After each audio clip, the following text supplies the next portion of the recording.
So hi Ruth, how are you? I'm great. Yeah? Yeah. So I understand you're a blockchain expert.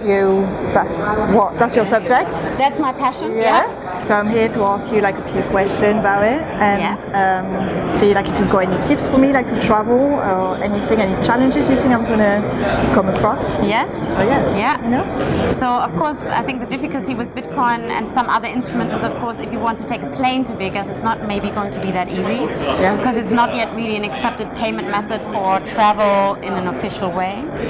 But because you will have a Bitcoin wallet in your mobile phone, and we see more and more consumers using Bitcoin, experimenting with it, I would hope that there will be maybe some people that will take you in a car, or train stations also may be unlikely to use it as a payment method.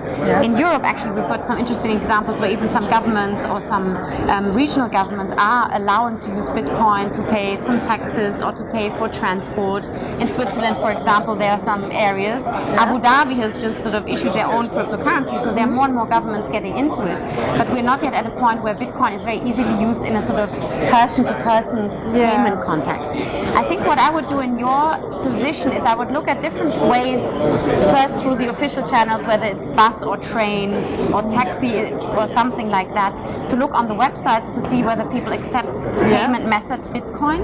And I think then what I would do, because there's a lot of nice coverage and a lot of coverage on Twitter and LinkedIn about this journey, I would kind of reach out to the community to say who's around between Toronto and Vegas who has a car, who is happy to accept Bitcoin, who wants to maybe go on a ride together, whether it's a car or motorbike or whatever it may be. But I think it could be actually quite a cool thing, because with these types of instruments, they are such community instruments. It's really grown out of the network to do things differently between people, that I think if you go via social media, people will help you straight away. And at the moment, it's fairly stable, prices sometimes going up, so you're not going to be losing a lot of value in that time span, which is also good. It's in a safe place right now. That's brilliant. The payment methods that are in the race are gold, cash and coins, contactless, chip and pin, and Bitcoin. Which one do you think is going to win?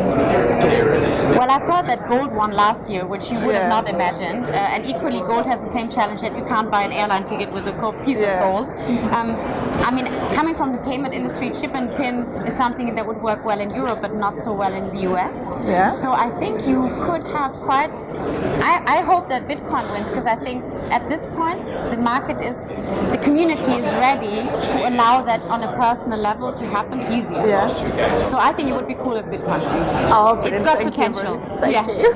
Take care and be safe, right? Thank you very much.